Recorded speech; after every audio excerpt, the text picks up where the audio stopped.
जय हिंद दोस्तों। आज का हमारा अगला टॉपिक जो होने वाला है वो है संधारित्रों का संयोजन अर्थात combination of capacitor. Combination of capacitor में हम ये जानेंगे कि हम संधारित्रों को कितने प्रकार से जोड़ सकते हैं और जोड़ने के बाद उनकी कुल धारिता कितनी कितनी आ सकती है, किस स्थिति में जोड़ने पर धारिता का मान अधिकतम हो सकता है और किस स्थिति में जोड़ने पर धारिता का मान न्यूनतम हो सकता है। आज इसी वीडियो पर हम चर्चा करने वाले हैं, लेकिन एक बात आपको बता देते हैं, आपसे रोज ही एक ही बात कहनी पड़ती है। यदि आप चैनल पे नए हैं तो प्लीज़ आपसे रिक्वेस्ट है कि चैनल को सब्सक्राइब करें और बेल आइकन को प्रेस करें ताकि आपको आने वाली हर नई वीडियो बिना बताए, बिना रोके, बिना टोके आप तक पहुंच जाए। तो चलिए शुरुआत करते हैं। सबसे पहले आपको बताते हैं कि संधारित्रों को जोड़ने की जो विधियां हैं वो मुख्य रूप से दो विधियां हैं। कितनी विधियां हैं? दो विधियां हैं, नोट कर लो। सबसे पहली विधि जो है बेटा वो है श्रेणी क्रम संयोजन, जिसे अंग्रेजी में सीरीज, अंग्रेजी में क्या बोलते हैं? Series, in series. और दूसरा होता है हमारा समांतर क्रम संयोजन। दो विधियां हैं संधारित्रों को जोड़ने की, एक सीरीज है और दूसरा हमारा समांतर क्रम है जिसे हम पैरेलल विधि भी कहते हैं। तो सबसे पहले इसमें से हम जो चर्चा करने वाले हैं वो है हमारा श्रेणी क्रम संयोजन। श्रेणी क्रम संयोजन में होता क्या है कि संधारित्र में हम लोगों को पता है दो प्लेटें होती हैं। एक प्लेट को हम धनावेश देते हैं और दूसरी प्लेट पर प्रेरण के कारण भीतर की ओर ऋण आवेश स्वयं उत्पन्न होता है। जब दूसरी प्लेट पर भीतर की ओर ऋण आवेश स्वयं उत्पन्न होता है तो प्लेट के बाहर, दूसरी प्लेट के बाहर उतने ही परिमाण का धन आवेश उत्पन्न हो जाता है। जब हम दूसरी प्लेट को पृथ्वी से अटैच कर देते हैं तो वह धन आवेश पृथ्वी में चला जाता है, लेकिन अगर उसी प्लेट के दूसरे हिस्से को, यानी कि दूसरी प्लेट के दूसरे हिस्से को हम किसी दूसरे संधारित्र के पहली प्लेट से जोड़ दें, जैसे ये हमारा पहला कैपेसिटर है, ठीक, इसको हमने विद्युत के माध्यम से धन आवेश दिया। ऐसी स्थिति में इस पर धन आवेश तो उत्पन्न हो जाता है, लेकिन सामने रखी जो दूसरी प्लेट होती है, इस प्लेट के दो हिस्से, एक भीतर का और एक बाहर का, तो भीतर की ओर धन के बराबर ही ऋण आवेश उत्पन्न होता है तथा इतना ही आवेश बाहर की ओर धन के रूप में उत्पन्न हो जाता है। जब इस दूसरी वाली प्लेट का, दूसरे नंबर वाली प्लेट का संबंध हम किसी दूसरे संधारित्र की पहली प्लेट से कर देते हैं, यानी कि ये पहली हुई, यहाँ पे ये पहली हुई और ये दूसरा हमारा ये संधारित्र हुआ, ये संधारित्र की धारिता C1 मान लेते हैं, इसकी धारिता C2 मान लेते हैं। तो इसमें भी धन आवेश इसी परिमाण का, इस पे भी धन आवेश आ जाता है, जैसे 4 इसमें 4 इसमें, तो 4 इस पे भी आ जाते हैं और भीतर की ओर ऋण, ठीक। तो बाहर की ओर इतने ही परिमाण का धन आवेश फिर से यहाँ पे आ जाता है और फिर से दूसरी प्लेट का संबंध हम तीसरे संधारित्र की पहली प्लेट से कर देते हैं और इस प्रकार इस पे धन, इस पे ऋण और बाहर की ओर धन आवेश आ जाता है, जिसका संबंध हम पृथ्वी से कर देते हैं। इस प्रकार जब हम संधारित्रों को जोड़ते हैं तो यह क्रम हमारा कहलाता है इन सीरीज, यानी कि श्रेणी क्रम संयोजन। ऐसी स्थिति में हम इसकी धारिता को यदि निकालना चाहते हैं कि यदि मैंने दो या दो से अधिक संधारित्रों को श्रेणी क्रम में जोड़ रखा है तो उस संधारित्र की कुल धारिता कितनी होगी। तो आइए सबसे पहले ये मानते हैं कि माना हमारे पास तीन संधारित्र हैं जिनकी धारिताएं क्रमशः C1, C2 और C3 हैं, जिनकी धारिताएं क्रमशः कितनी हैं? C1, C2 और C3 हैं, तथा जिसमें से मैंने पहले संधारित्र की पहले संधारित्र की पहली प्लेट को विद्युत के माध्यम से धनावेश से आवेशित किया, और जिसमें हुआ क्या कि पहले संधारित्र की दूसरी प्लेट पर भीतर की ओर उतने ही परिमाण परंतु विपरीत प्रकृति का आवेश उत्पन्न हो जाता है, तथा दूसरी प्लेट के बाहर की ओर उतने ही परिमाण का समान आवेश धन आवेश के रूप में उत्पन्न होता है, और यह आवेश दूसरे कैपेसिटर के पहली प्लेट पर जाकर चला जाता है, और यही प्रक्रिया बार बार आगे चलती रहती है। अर्थात यहां से यदि हम प्लस क्यू आवेश इसे देते हैं तो उतना ही आवेश पहले को भी मिलेगा, उतना ही आवेश दूसरे को भी मिलेगा, उतना ही आवेश तीसरे को भी मिलेगा। उदाहरण के तौर पर यदि हम एक पाइप लेते हैं,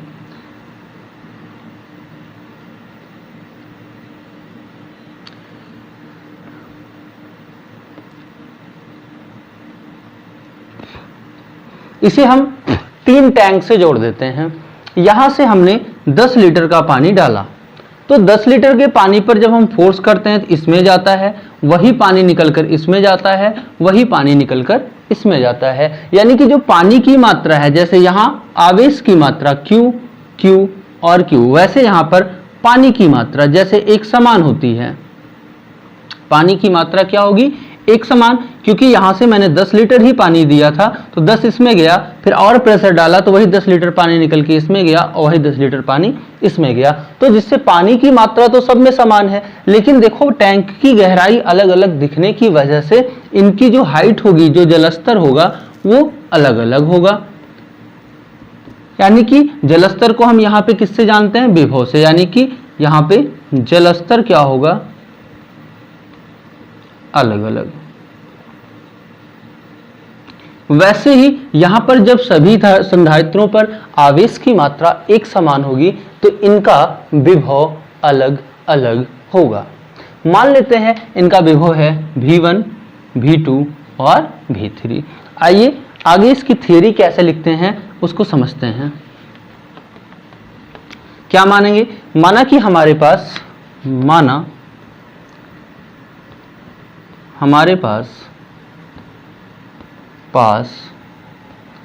3 संधारित्र हैं, C1, C2 और C3, जिन्हें चित्र के अनुसार श्रेणी क्रम में जोड़ा गया है, जिन्हें श्रेणी क्रम में जोड़ा गया है। यदि पहले संधारित्र C1 को प्लस Q आवेश दिया जाए तो इतना ही आवेश सभी संधारित्र पर समान रूप से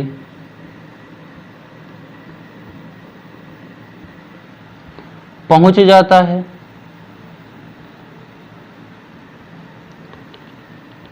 जिससे इनका विभव V1,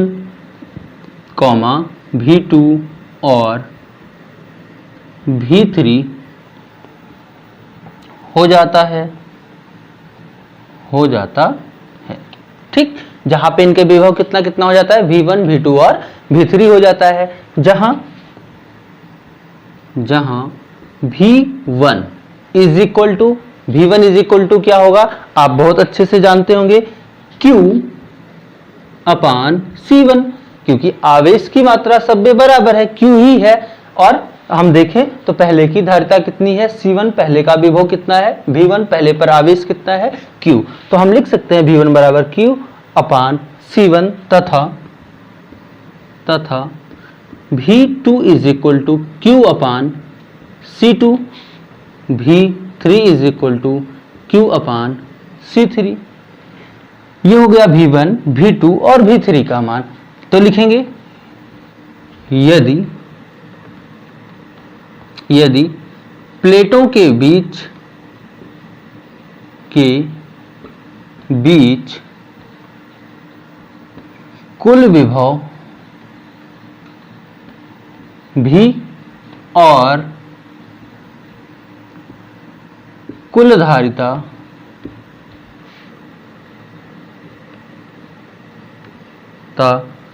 C है तो क्या होगा, V बराबर होगा Q अपान C। तो तथा V बराबर V1 plus V2 plus V3 होगा, यानी कि कुल विभव तीनों के विभव के एक फल के क्या होगा, बराबर होगा। तो ऐसे में हम सबका मान रखते हैं V1 का यहाँ से Q upon C is equal to Q upon C1, Q upon C2 और Q upon C3। Q common लेके Q से काट देते हैं और ये माना जाता है 1/C is equal to C1 C2 plus C3। ये आता है श्रेणी क्रम संयोजन की कुल धारिता। इसी प्रकार हम समांतर क्रम संयोजन की भी कुल धारिता आसानी से निकाल सकते हैं। तो थोड़ी देर आपको वेट करना पड़ेगा, तब तक आप इसे लिखना चाहें तो लिख सकते हैं।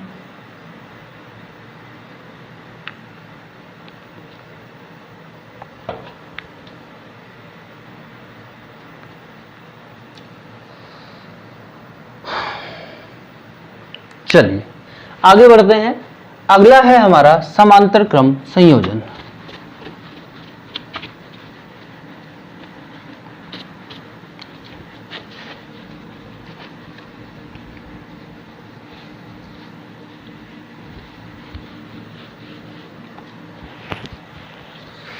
अगला है समांतर क्रम संयोजन। समांतर क्रम में जो पैरेलल विधि होती है उसमें क्या होता है, सभी संधारित्रों की पहली प्लेटों को एक साथ और दूसरी प्लेटों को एक साथ जोड़ दिया जाता है। जैसे मानेंगे, माना तीन संधारित्र हमारे पास हैं C1, C2 और C3। इन संधारित्रों की सबसे पहली प्लेटों को एक साथ और दूसरी प्लेटों को एक साथ, पहली प्लेट से हम इसे धन Q आवेश देते हैं और दूसरी प्लेट को हम पृथ्वी से जोड़ देते हैं।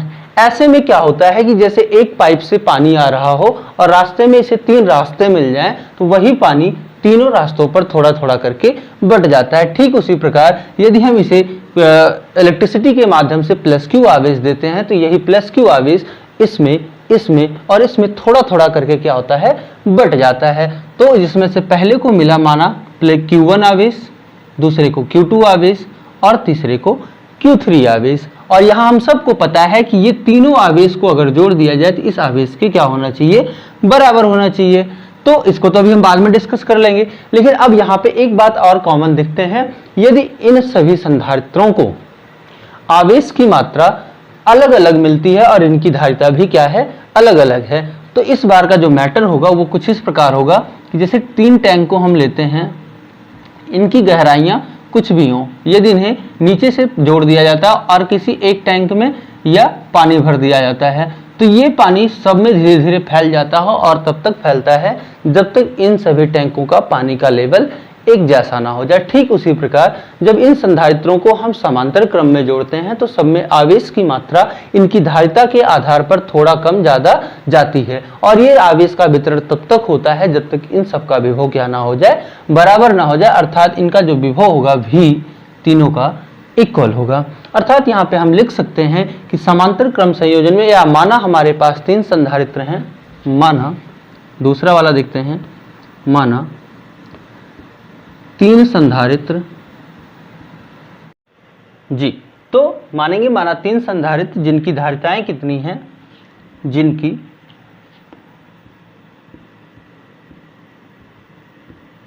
धारिताएं क्रमशः C1, C2 और C3 हैं।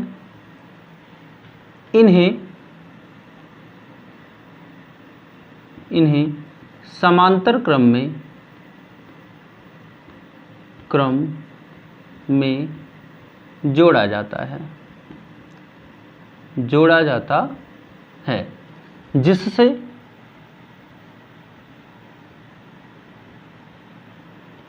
इन्हें प्लस Q आवेश देने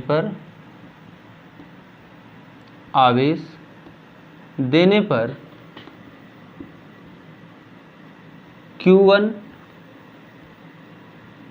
Q2 और Q3 आवेश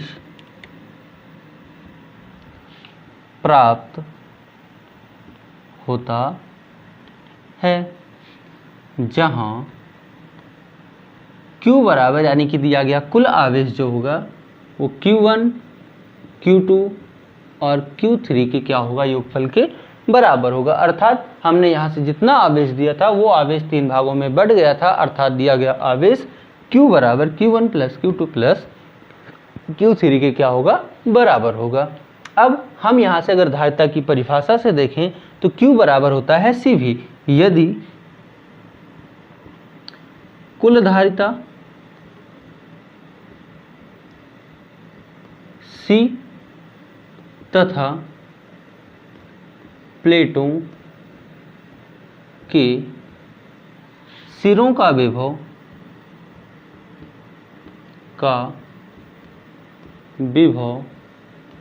भी हो तो Q बराबर क्या हो जाएगा, C इंटू V। तो लिखते हैं, तो Q बराबर Q1, Q2, Q3 से, तो Q बराबर कितना होगा, CV। Q1 बराबर यहाँ से देख सकते हैं, Q1 बराबर C1 V, C1 V, C2 V और C3 V। ये Q1, Q2 और Q3 के मान हो जाते हैं, जिसमें से आपको सब में भी कॉमन दिखाई दे रहा होगा, और कॉमन लेकर इस भी से इन भी को काट देते हैं और आता है C is equal to C1, C2 और C3। ये हमारा हो जाता है समांतर क्रम संयोजन के सूत्र। अगर आप चैनल पर नए हैं तो चैनल को सब्सक्राइब कर लें, लाइक कर दें, शेयर कर दें। वीडियो अगर आपको पसंद आई हो तो लाइक करना तो बिल्कुल ना भूलें। मिलते हैं अगली वीडियो में एक अगले टॉपिक के साथ, तब तक के लिए जय हिंद।